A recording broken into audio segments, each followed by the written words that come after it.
कुंडलीकवरदा हरी विठ्ठल।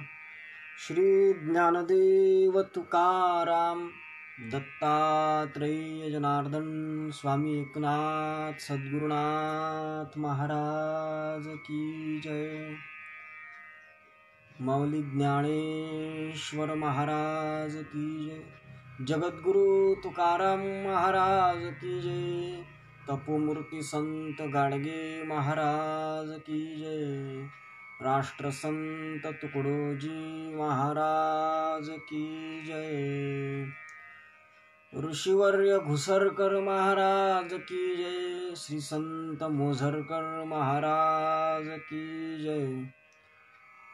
भारत माता की जय। ओम नमस्ते अद्वितीयाय त्रिगुणात्म स्वरूपिणे अनंत कोटि ब्रह्मांड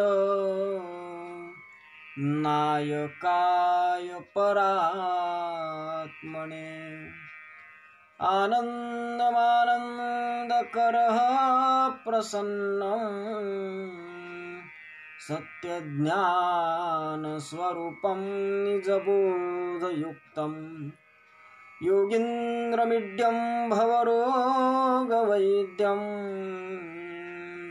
श्रीसद्गुरुं नित्यम् अहं नमामि। ज्ञानदेवं ज्ञानमूर्तिं साक्षात् प्रेमस्वरूपिणं नामदेवं दयामूर्तिं नाथं वन्दे पुनः पुनः। वैराग्यस्य परां मूर्तिं देहुक्षेत्रनिवासिनं तुकारामं महद्वन्दे भक्तराजचतुष्टकम्।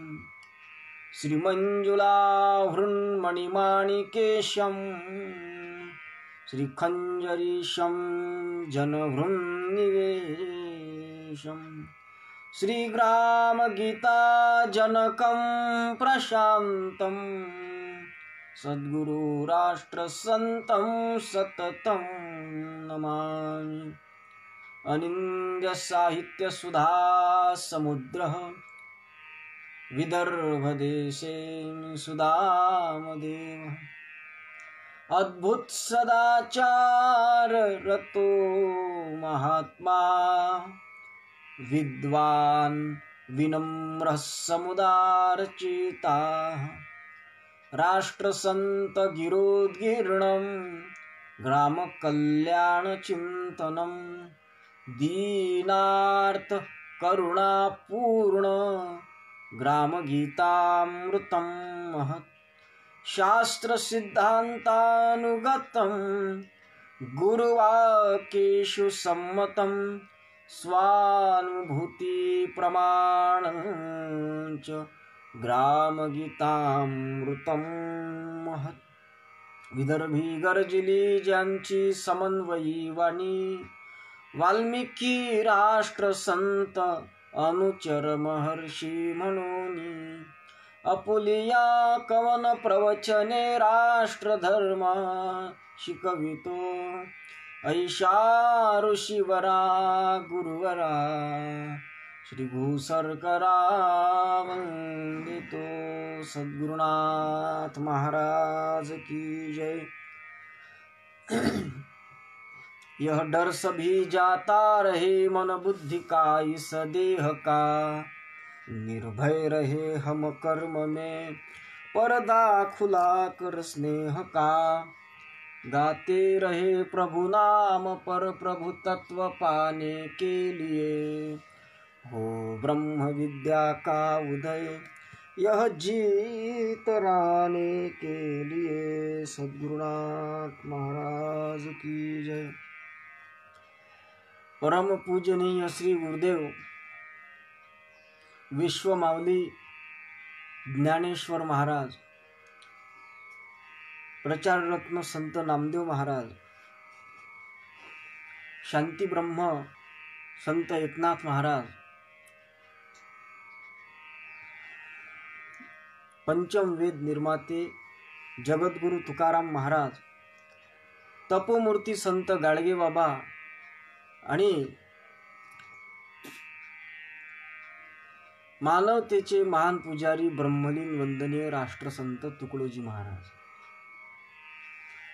प्रातस्मरणीय ऋषी घुसरकर महाराज आणि ज्यांच्या पेजच्या माध्यमातून आज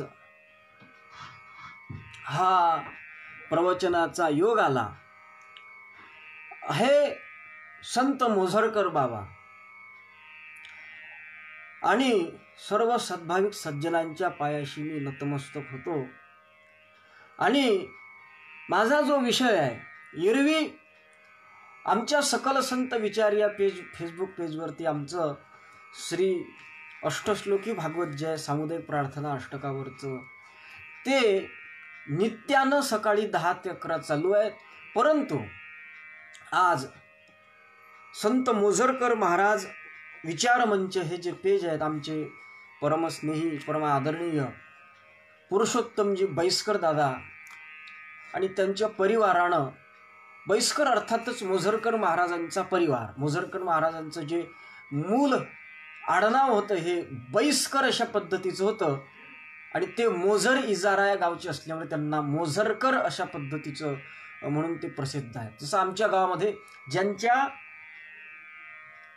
जागेमध्ये आम्ही राहतोय, त्यांची जागा आमच्या आजोबांनी विकत घेतली होती आणि त्यांच्या जागेमध्ये आम्ही राहतो, ते आमच्या गावामधले एक संत होऊन गेले आहेत, संत हरिगिरी महाराज। ते हरिगिरी महाराज रेवसेचे होते म्हणून महाराष्ट्रामध्ये त्यांना रेवसेकर महाराज म्हणून ओळखले जाते। तसं मोझरकर महाराजांना ते मोझर इजाऱ्याचे असल्यामुळे मोझरकर अशा पद्धतीचं त्यांना संबोधले जाते। आणि त्यांच्या बाबतीत बोलायचं झालं तर जगद्गुरु वंदनीय राष्ट्रसंत तुकडोजी महाराज, राष्ट्रसंत तुकडोजी महाराजांचा जो जर विचार केला तर वंदनीय महाराजांचा जो संबंध होता तो मोझरकर महाराजांशी जो संबंध होता तो अनन्यसाधारण होता। जीवनयोगी नावाचं राष्ट्रसंत तुकडोजी महाराजांचं चरित्र आहे।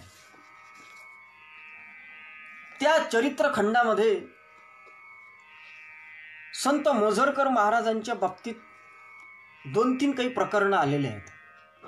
त्याच्यामध्ये संत मोझरकर महाराजांच्या या पेजवरती असल्यामुळे मोझरकर महाराजांच्या बाबतीत 2 शब्द बोलणं हे मी माझं इष्ट कर्तव्य अशा पद्धतीचं समजतो। कारण ज्याची गावी केला वास त्याशी नसावे उदास, किंवा ज्याची खावी पोळी त्याची वाजवावी टाळी।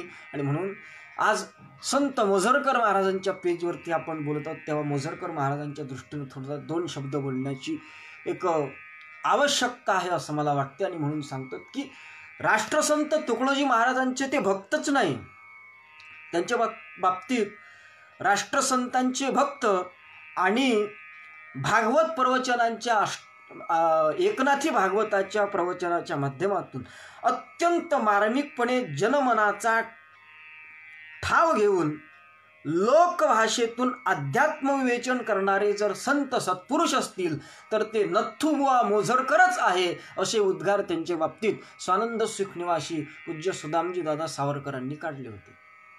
त्या मोझरकर महाराजांच्या पेजवरती, एकनाथी भागवत सांगणाऱ्या संत मोझरकर महाराजांच्या पेजवरती या ठिकाणी मला अष्टश्लोकी भागवत सांगण्याचं योग आलाय, हे माझं भाग्य समजतो।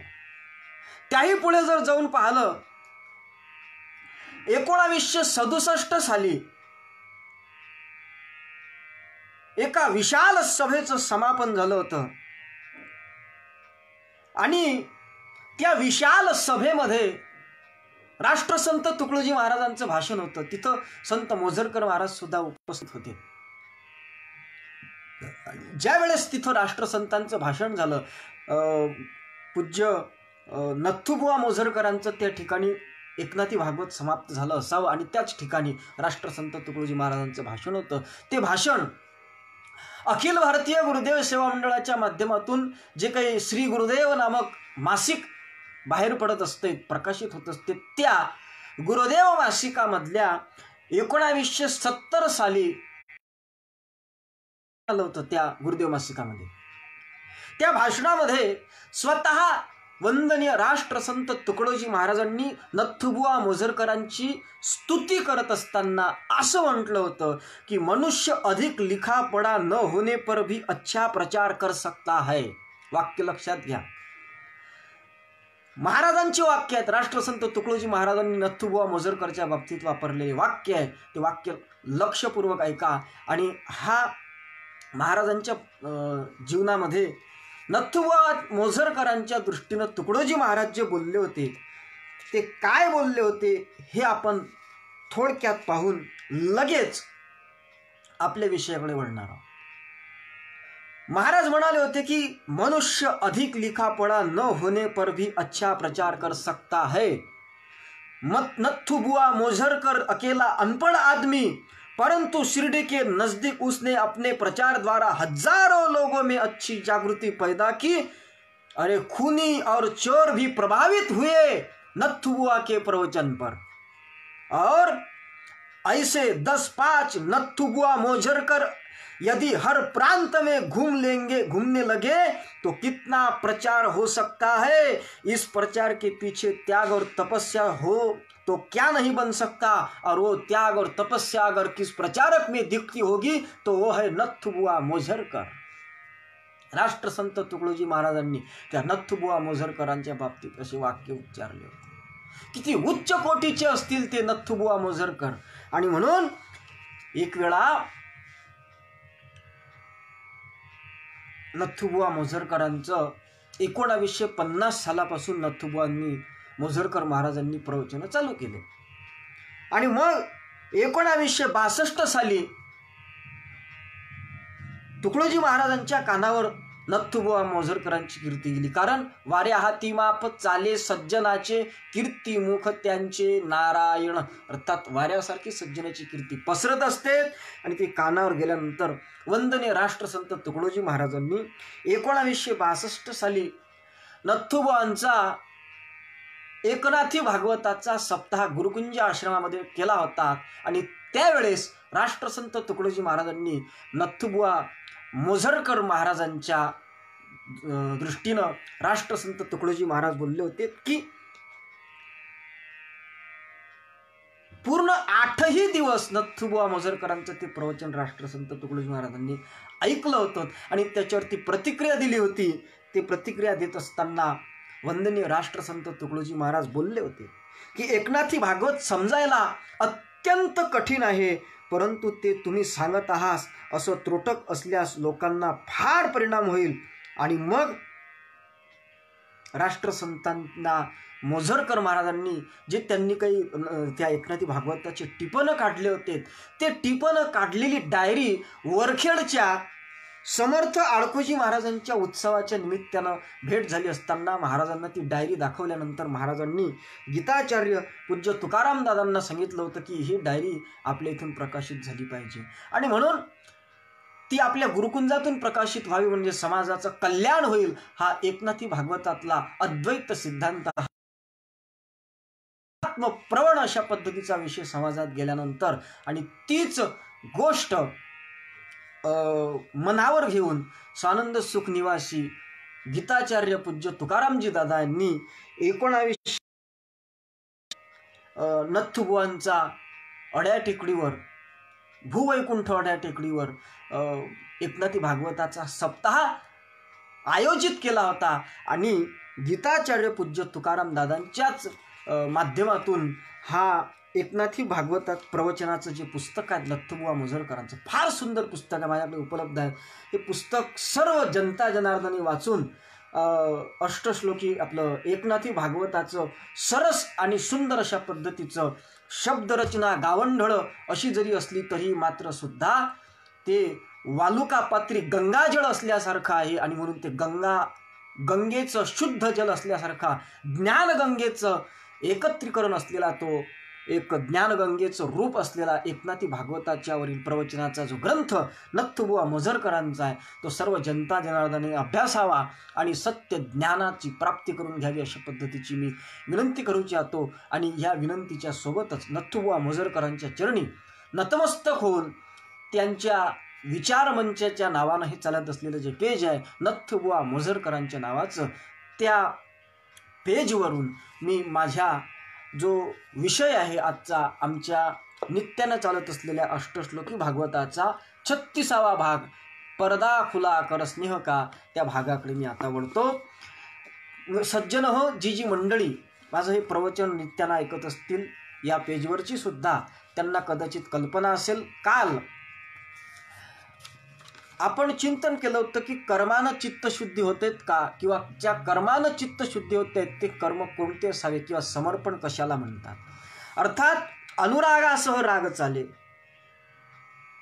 म्हणजे वैराग्याने ध्यानाचा अभ्यास करून चित्त जिंकून त्या चित्तानं ज्ञानामृत मिळवावं आणि ते मिळवलेलं ज्ञानामृताच्या माध्यमातून परमात्म्याविषयी आत्यंतिक प्रेम तुमच्या आमच्या अंतःकरणामध्ये निर्माण होत असतो. आणि म्हणून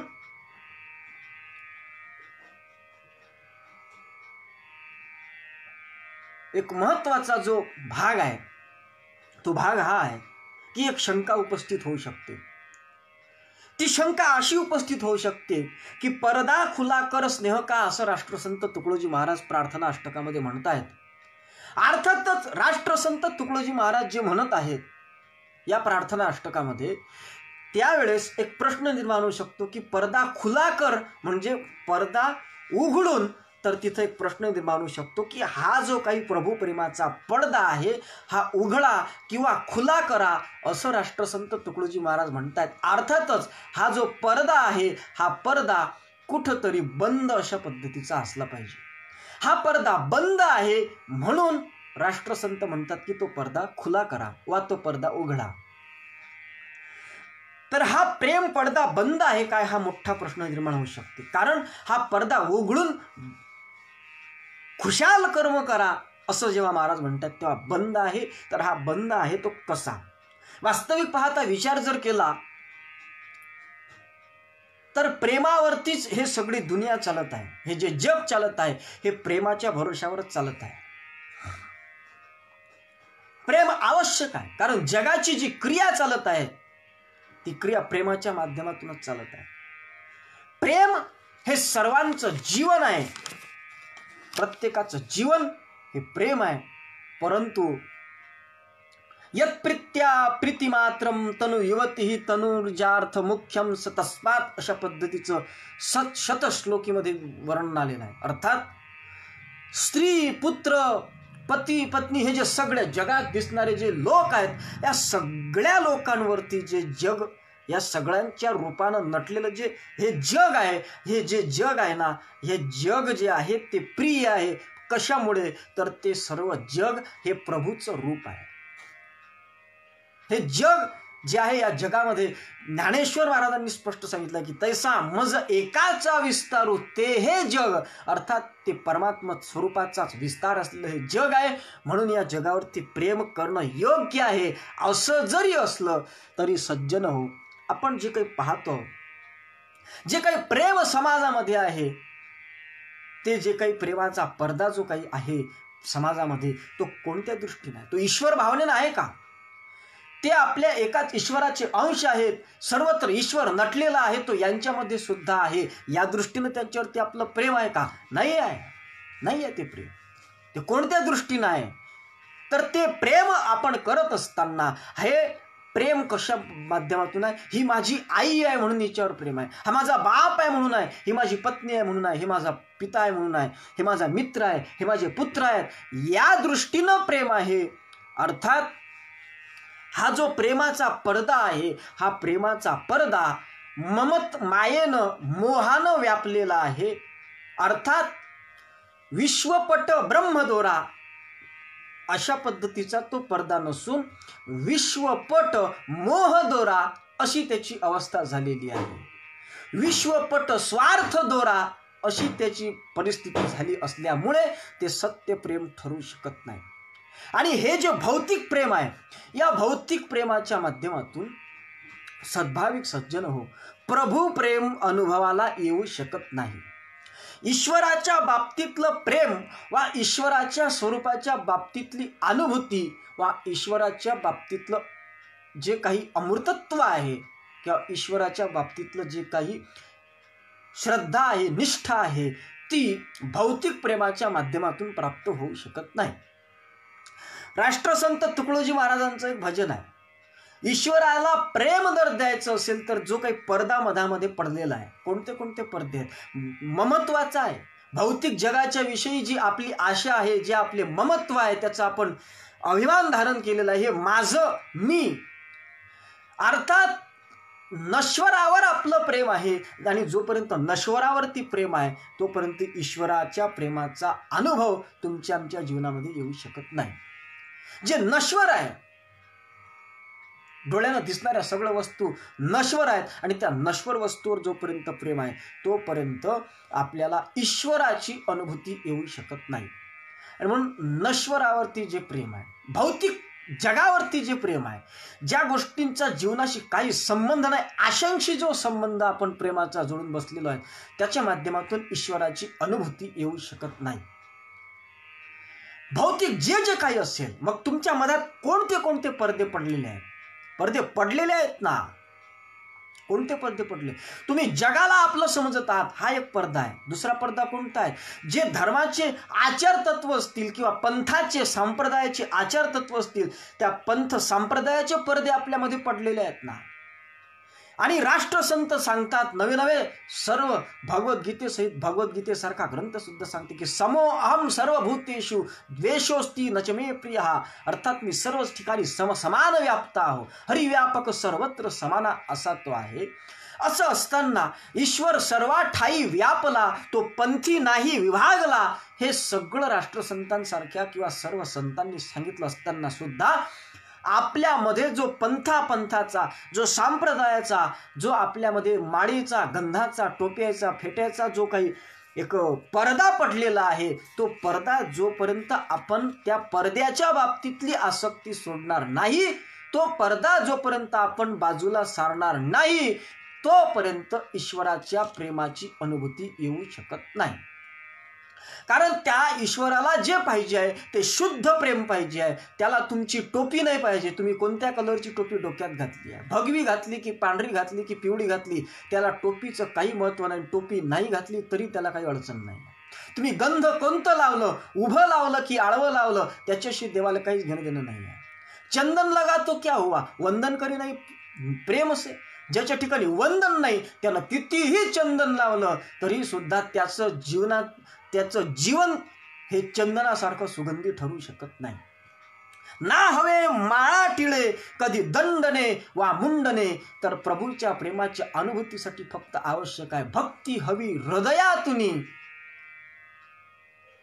काय म्हणतात महाराज, भक्ती हवी हृदयातुनी, संत सज्जन बोलती.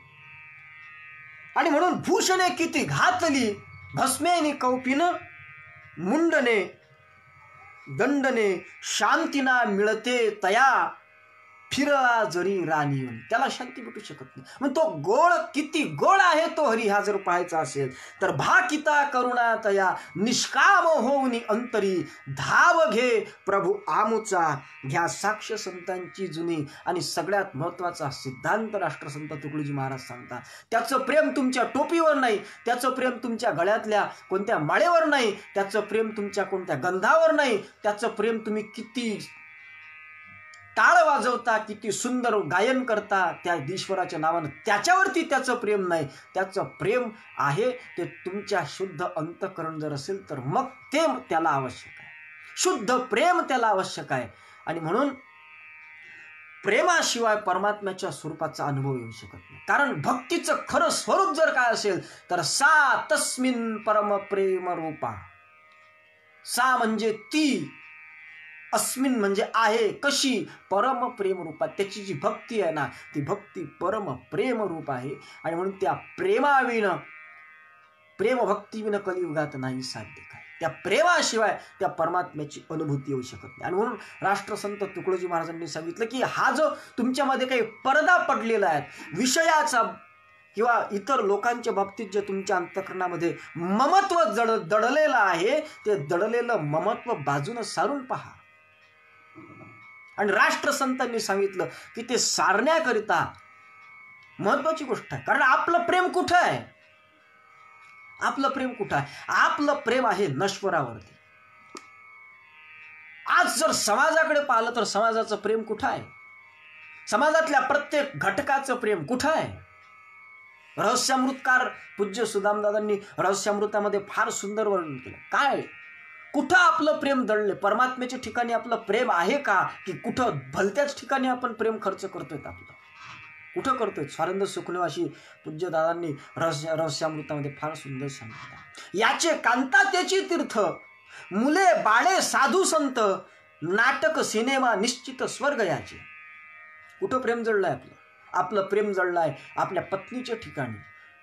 कुठं तीर्थक्षेत्राला जावं असं वाटत नाही. आपले सर्व तीर्थ सब तीर्थ घरवाली. आपली पत्नीच आपल्यासाठी तीर्थ होऊन बसलेली आहे. आपले मुळं बाळच म्हणजे त्या तीर्थक्षेत्रातले साधू संत आहेत.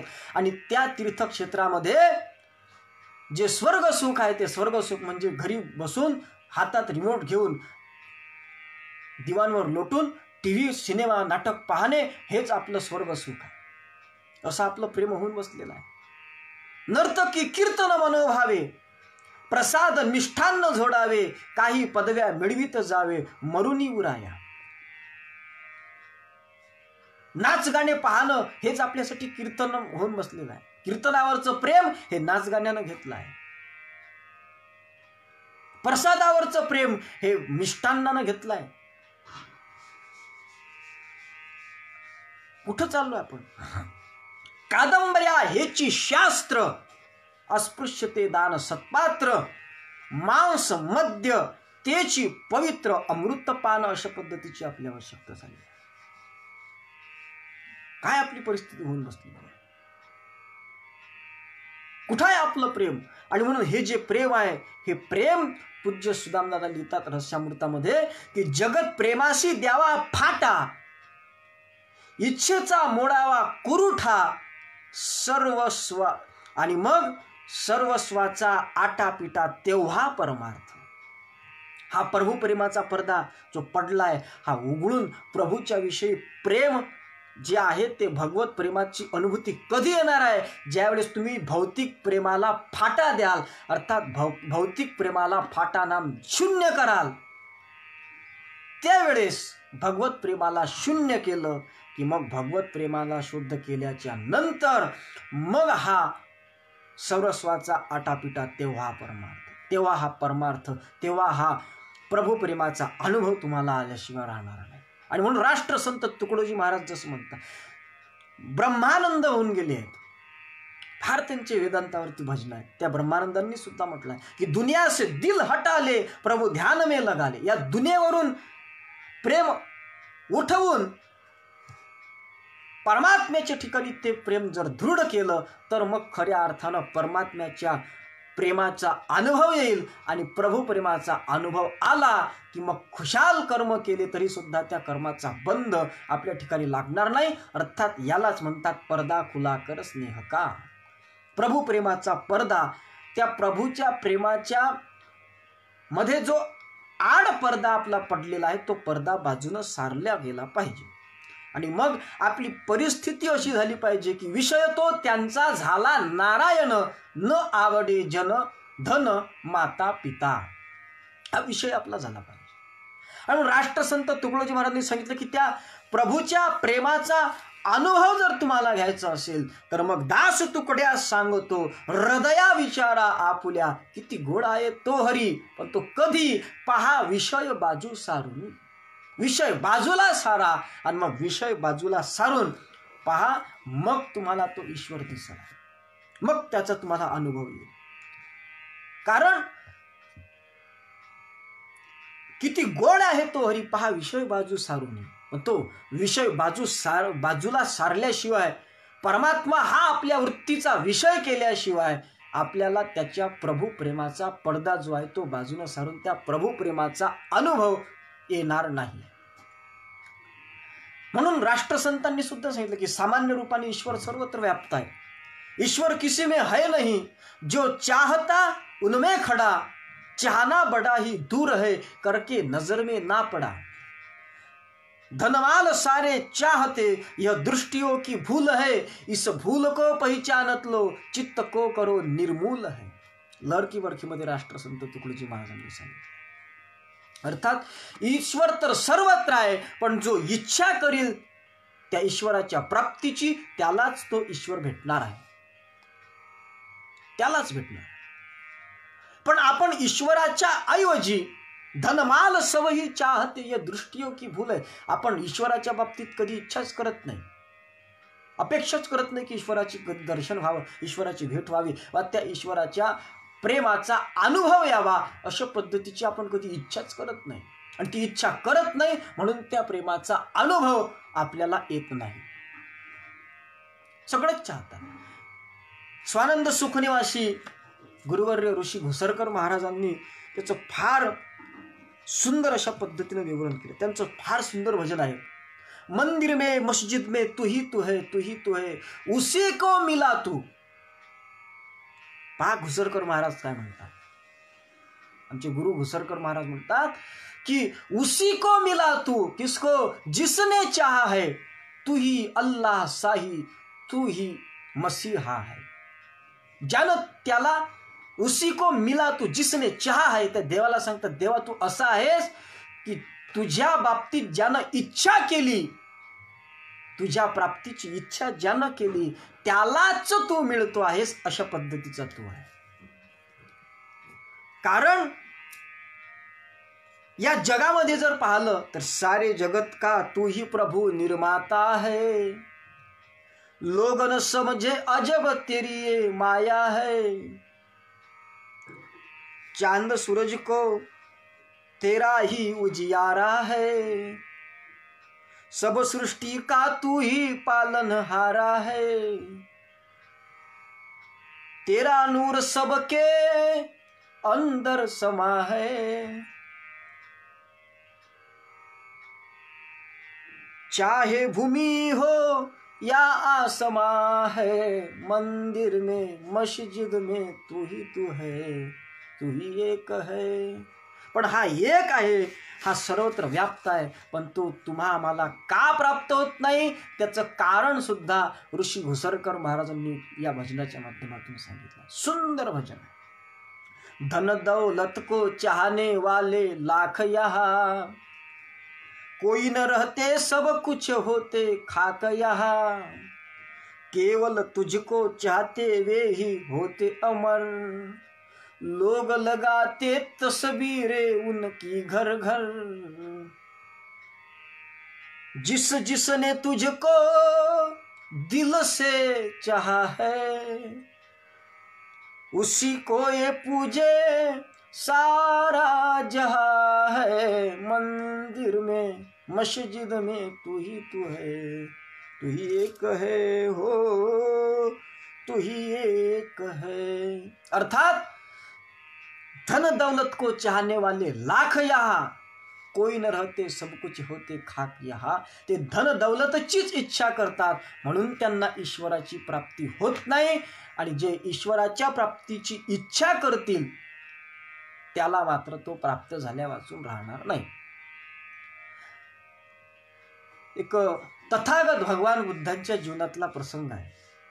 तथागत भगवान गौतम बुद्धांचं प्रवचन चालू होतं आणि भगवान बुद्धांनी त्या प्रवचनाच्या माध्यमातून तिथं जे काही भिक्खू बसलेले होते, त्यांचे शिष्य बसलेले होते, त्यांना उपदेश केला. निब्बाणम परमम पदम, अर्थात निर्वाण हे परमपद आहे, आणि परमपद असलेलं जे निर्वाण पद आहे ते निर्वाण पद प्रत्येकाला प्राप्त करता येते, असं तथागत भगवान बुद्धांनी सांगितलं. अर्थात हिंदू वैदिक धर्मातल्या वेदांताचा जो मोक्ष आहे त्या मोक्षालाच तथागत भगवान गौतम बुद्धांनी निब्बाणम परमम पदम असं म्हटलं आहे, अर्थात निर्वाण अशा पद्धतीचं म्हटलेलं आहे.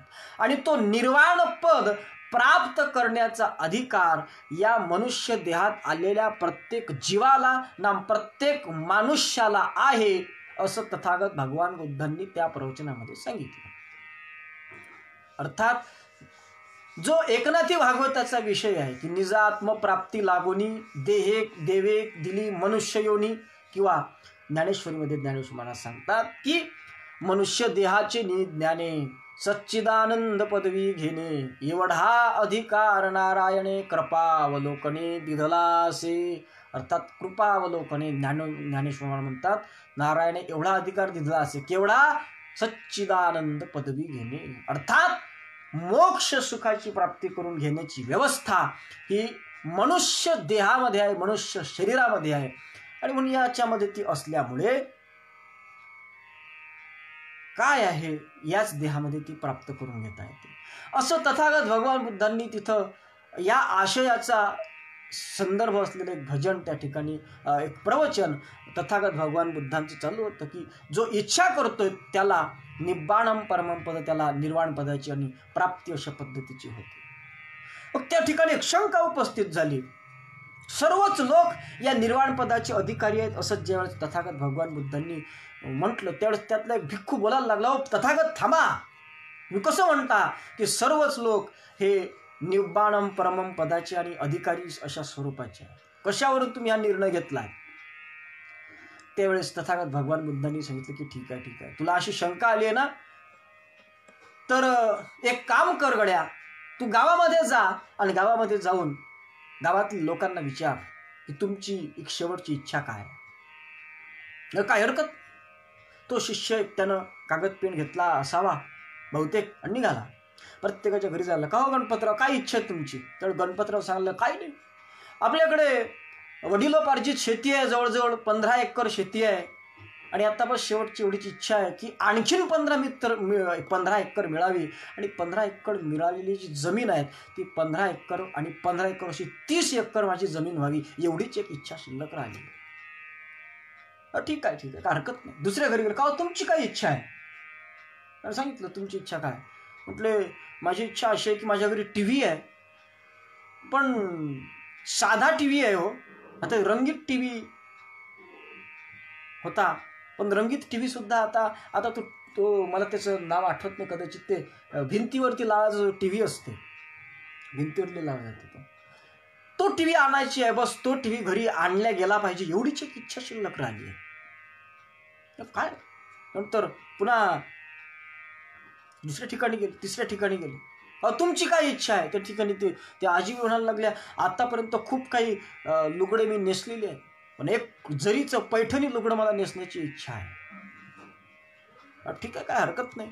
पुन्हा तिसऱ्या चौथ्या घरी गेले, का तुमची काय इच्छा आहे? म्हणजे काय नाही अशा पद्धतीची इच्छा आहे.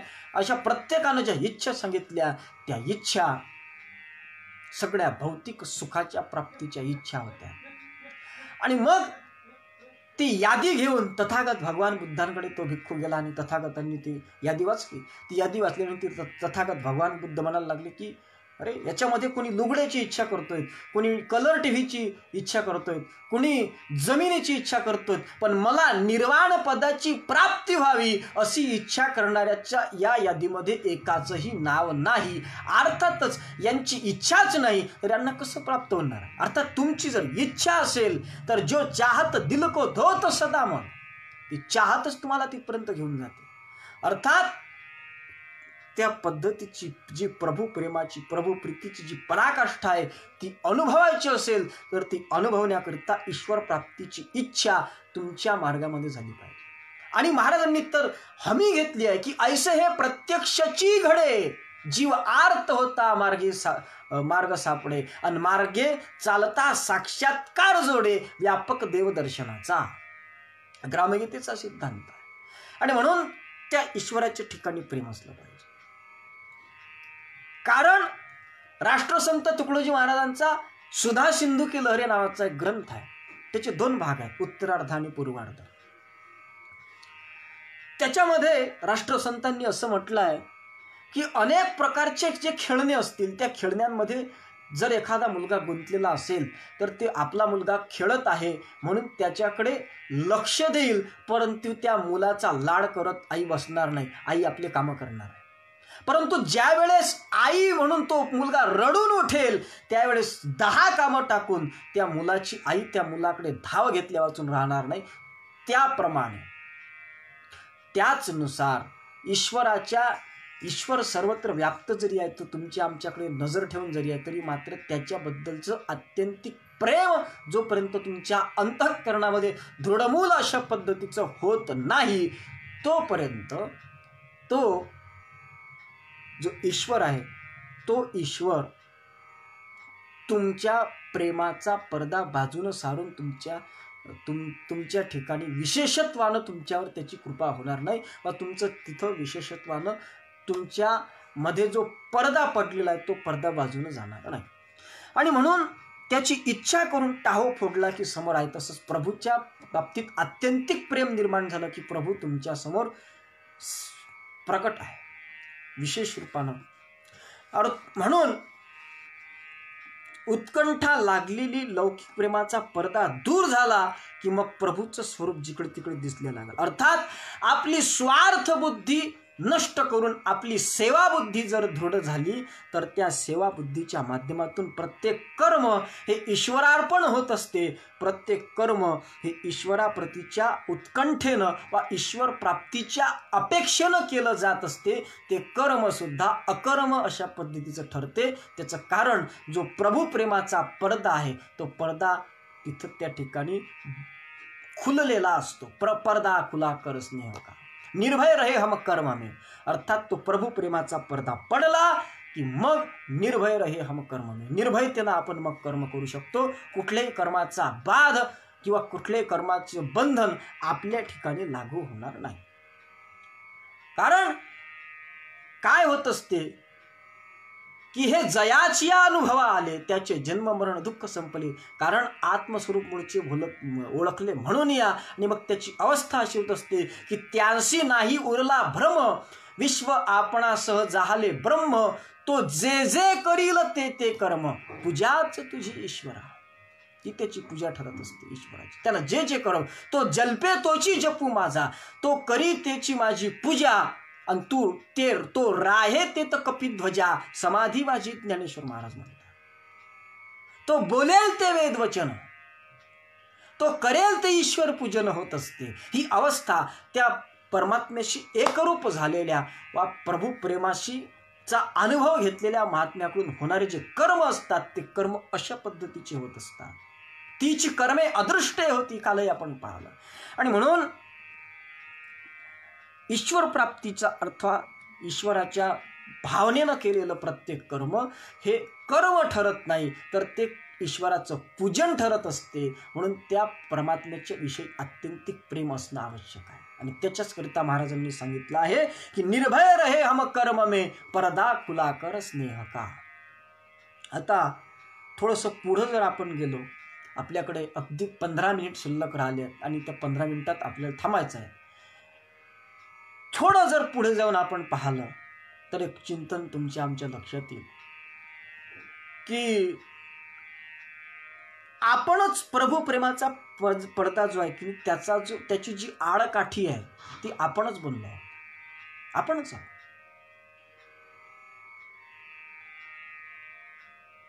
परमात्मा लपला आहे तो आपल्या मीच्या पाठीमागे. आपला मी संपला की आपणच परमात्मा आहोत. मी नाम अहंकार, ज्याचा अहंकार गेला तुका देव झाला. अहंकार म्हणजे मी. आपल्यातला मी संपला आणि तू आला की मंदिर में मस्जिद में तू ही तू है. मी निघून गेला की तू येत असते. आणि हे मी तूपणाचे गोडवे ग्रामगीतेमध्ये स्पष्ट लिहिलं आहे. जेव्हा तुझे दर्शन घडे उघडती विशाल ज्ञान, मग मी तूपणाचे पोवाडे कुठचे तेथे, कुठचे तिथं मग. आणि म्हणून तिथं मी तूपणाची कुठल्याही प्रकारचा भाव नसतो. अर्थातच हा जो पडदा आहे हा आपल्या मीच्या मागे लपला आहे. मी एक दृष्टांत सांगतो, त्याचा इथं संबंध नसेल कदाचित. एका गुरुचा फार सन्मान होत होता, फार आदर सत्कार होत होता, आणि तो त्यांच्या सोबत एक शिष्य जात होता. ते शिष्य जात असताना ते शिष्यानं पाहिलं आपल्या गुरुचा इतका सन्मान होतो, तितका आदर होतो, तितका अशा पद्धतीचा त्यांच्या बाबतीत लोकांच्या मनामध्ये श्रद्धा निष्ठा निर्माण झाली, अर्थात गुरु स्वरूप झालेलं आहे. तर त्या शिष्यानं विचारलं, गुरुजी मला एक प्रश्न पडलाय. कोणता प्रश्न पडलाय?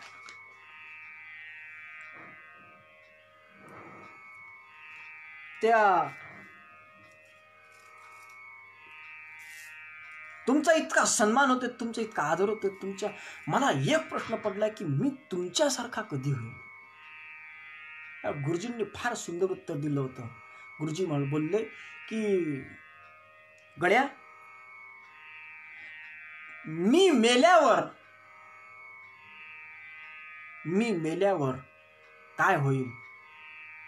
तू माझ्यासारखा होशील, तुला माझ्यासारखा मान मिळेल. मी मेल्यावर माझ्यासारखा मान सन्मान तुला मिळेल, माझ्यासारखा आदर सत्कार तुला मिळेल. हे शिष्य म्हटलं हरकत नाही.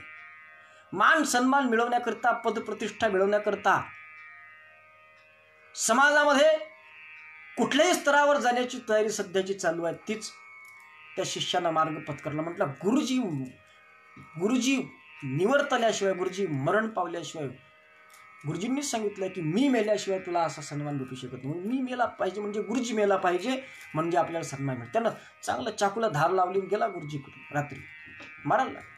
तर गुरुंनी सांगितलं की काय करतोय?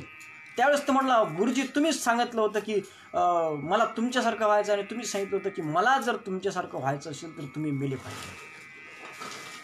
त्यावरती ते गुरु म्हटलेले, का मूर्खा, मी मेल्यावर म्हणजे मी जो तुझा गुरु आहे, मी मेल्यावर नाही तर तुझ्यातला मी मेला की तुला माझ्यासारखा सन्मान मिळेल. अर्थात मी मेल्यावर म्हणजे तुझ्यातला मी म्हणजे अहंकार ज्या वेळेस मरल, तो अहंकार मेल्यानंतर त्या अहंकाराची निवृत्ती झाल्याच्या नंतर तुला हा सन्मान मिळेल. आपल्यातला अहंकार निघून गेला की आपण आपल्याला खरोखर समाजामध्ये ती प्रतिष्ठा मिळू शकते, वा जो आपला अधिकार आपण गमावून बसलेला स्वस्वरूपाचा तो अधिकार आपल्याला प्राप्त झाला. अहंकार नष्ट झाला पाहिजे. त्या गुरूंनी जे सांगितलं की मी गेला तुझ्यातला का, म्हणजे मग मी आणि तू एकच आहे, गुरु एकच, शिष्य एकाच स्थळीचे होऊ शकतात.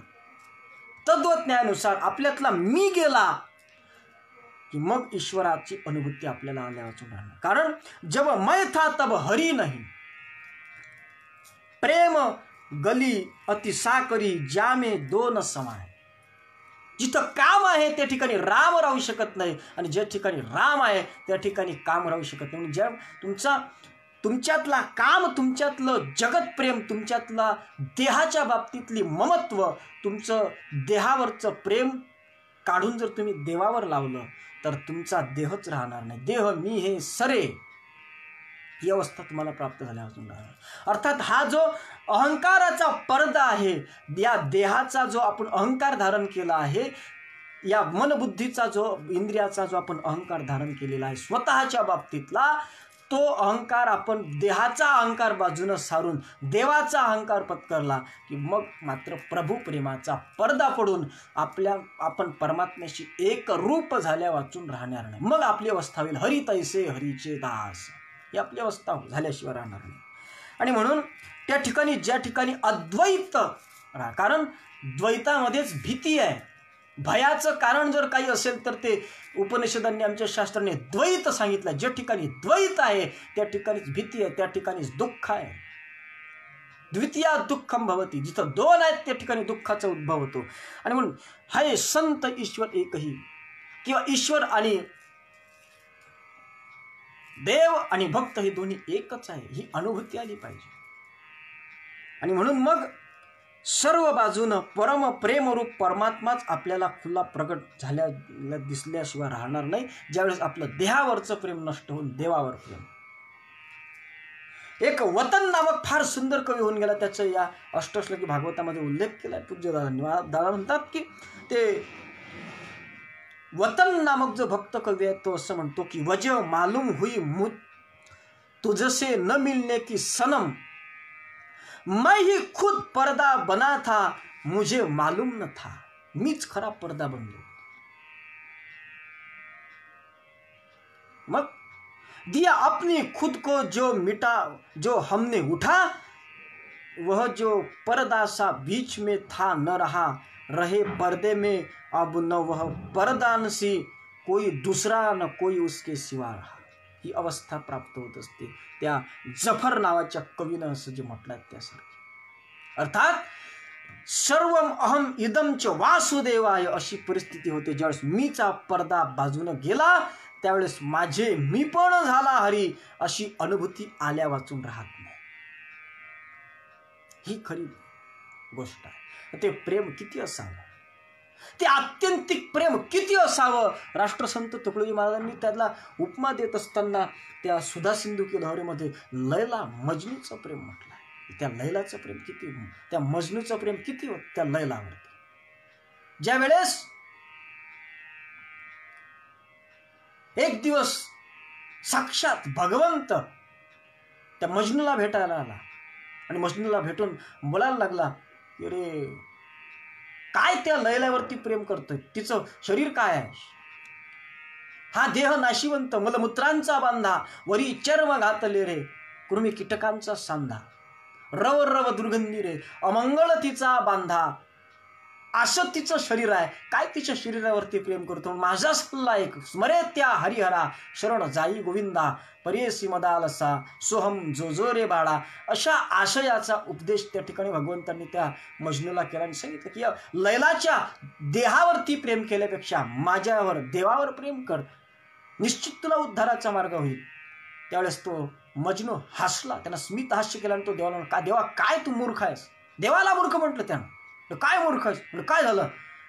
अरे तुला हेही कळत नाही की आत्यंतिक प्रेम जर याचं मजनूच्या वरती त्या लैलाच्या वरती आहे तर आपण देव म्हणून येत असताना सुद्धा त्यांना आपलं ऐकावं वा त्यांना आपल्यावर प्रेम करावं असं वाटत असेल तर देवा तून सुद्धा माझ्या समोर लैलाच्या स्वरूपात जन्माला यावं लागत होतं आणि मग माझ्या अर्थात माझ्या प्रेमाचा अधिकार वा माझं प्रेम मिळवण्याचा अधिकार फक्त आणि फक्त त्या लैलालाच आहे. हे मजनून त्या देवालाही ज्ञानुसार त्या ईश्वराच आपल्याला प्रेम आपलं प्रेम मिळवण्याचा जो अधिकार आहे तो फक्त ईश्वराला आहे. आणि म्हणून त्या ठिकाणी आमचं प्रेम जर आपण दृढ केलं तर मग खावे प्यावे ल्यावे जमा खर्च विठ्ठल नावे अशा पद्धतीचं झाल्यावर अर्थात तितकं उत्कट प्रेम आपल्यामध्ये निर्माण झालं की मग कुठल्याही प्रकारचं जो जमा खर्च आहे आपण केलेल्याचा तो आपल्याला लागणार नाही. तर त्या सगळ्याचं त्याचे आपण निस्सीम भक्त झालो की संचित क्रियमाण प्रारब्ध संचित क्रियमाण प्रारब्ध क्रियमाण भक्ता संचित नाही जाण अशा पद्धतीची आपली अवस्था होईल. पण कधी अवघा देवची झाला पाहे भरून या अंतर्बाह्य ही अवस्था ज्यावेळेस आपली होईल त्यावेळेस कुठल्याही प्रकारच्या आणि गोष्टीची आपल्याला कुठल्याही प्रकारच्या कर्माचा बंध आपल्याला लागणार नाही आणि आपण जिवंत असून सुद्धा मुक्तीचा अनुभव आपल्या जीवनामध्ये घेऊ. त्यालाच खऱ्या अर्थानं जीवन मुक्ती अशा पद्धतीचं म्हणतात. जीवन मुक्तीची साधना या सामुदायिक प्रार्थनेच्या माध्यमातून या पर्दा खुला कर स्नेह का निर्भय रहे हम कर्म में पर्दा खुला कर स्नेह का या कर्मकांडाच्या तात्विकतेच्या माध्यमातून जीवनमुक्तीच्या अनुभूतीचा एक मार्ग राष्ट्रसंत तुकडोजी महाराजांनी या प्रार्थना अष्टकातल्या या ओळीच्या माध्यमातून आपल्याला दिला. जीवनमुक्त जीवन आपण जगू शकतो. ज्या जीवनमुक्तीचा अनुभव संत मोझरकर महाराजांनी घेतला, ज्या जीवनमुक्तीचा अनुभव संत घुसरकर महाराजांनी घेतला, ज्या जीवनमुक्तीचा अनुभव आमच्या सर्व साधू संत महापुरुषांनी घेतला, ते जीवनमुक्त जीवन जर जगायचं असेल तर त्याच्याकरता प्रभू प्रेमाचा पडदा पाडून जगाच्या हिताकरिता त्यागुनी अहम मम, जगासाठी करावेत श्रम ईश्वरार्पण बुद्धीने, या पद्धतीचे आम्ही ईश्वराच्या ठिकाणी निस्सीम प्रेम दृढ करून अंतःकरणामध्ये ईश्वर भाव निर्माण करून ईश्वराच्या प्रती श्रद्धा निष्ठा निर्माण करून जर हे कर्म माझ्याकडून ईश्वरानंच करून घेतले आहेत, इतकं प्रेम त्याच्याशी ठेवून जर ते कर्म केलेत तर ते कर्मसुद्धा ईश्वराची पूजा ठरते आणि मग त्या कर्माचा बंध आपल्या ठिकाणी लागत नाही. आणि म्हणून राष्ट्रसंत तुकडोजी महाराज सांगतात की निर्भय रहे हम कर्म में, पर्दा खुला कर स्नेह का. आता हा पर्दा खुला कर स्नेह का इथपर्यंत ठीक जरी असलं तरी पर्दा उघडून निर्भयपणे कर्म करावं असं संतांना कर्माला जसं प्रभू प्रेमाचं अनुपान सांगितलं आहे, जसं औषध घेत असताना त्याच्यासोबत काही अनुपान असते, तसं उपासना करत असताना परमात्म्याचं नामस्मरण करत असताना सुद्धा, कारण परमात्म्याचं नाम हे एकमेव साधन या कलियुगामध्ये, कलौ नास्तेव नास्तेव नास्तेव गतिरन्यथाम, हरिर्नाम हरिर्नाम हरिर्नाम हे केवलम श्रीमद भागवत सांगते की या कलियुगामध्ये दुसऱ्या कोणत्याही मार्गानं प्राप्ती होऊ शकत नाही ईश्वराची, ती होते फक्त नामस्मरणानं.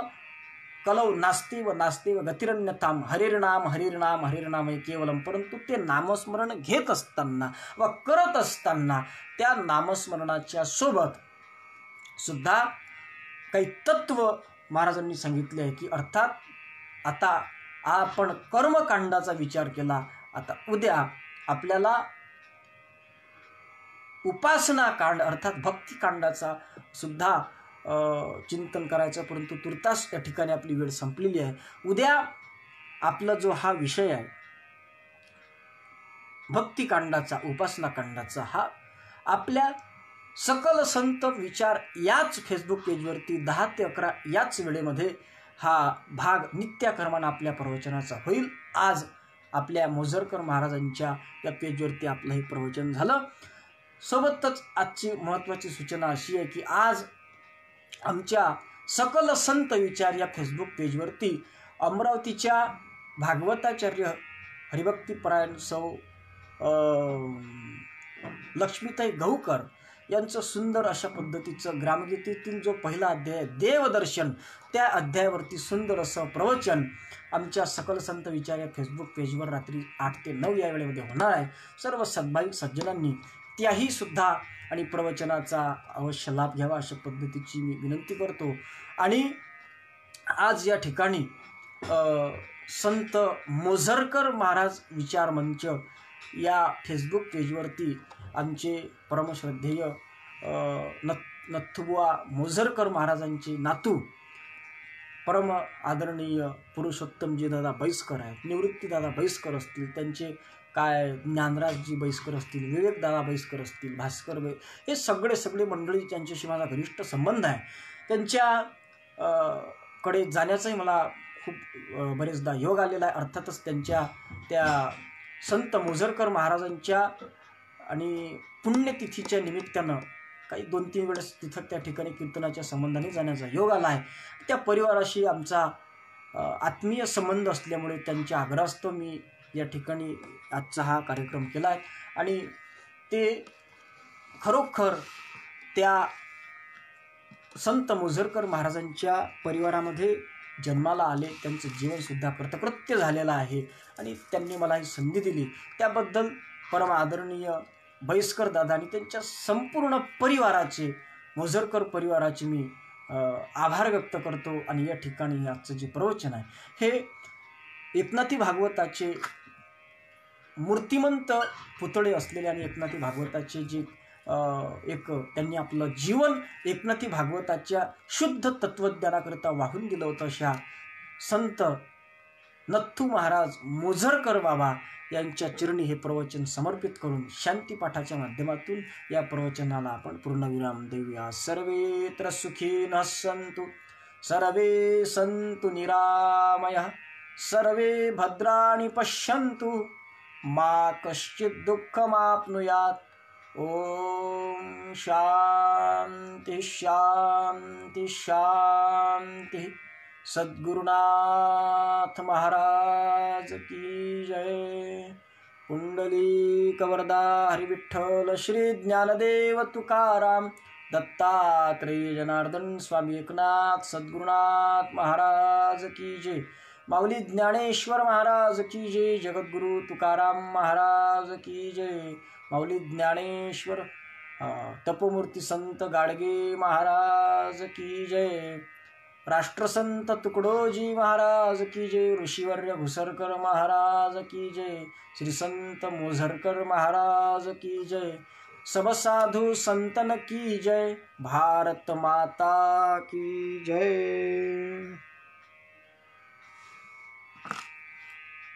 जय गुरु।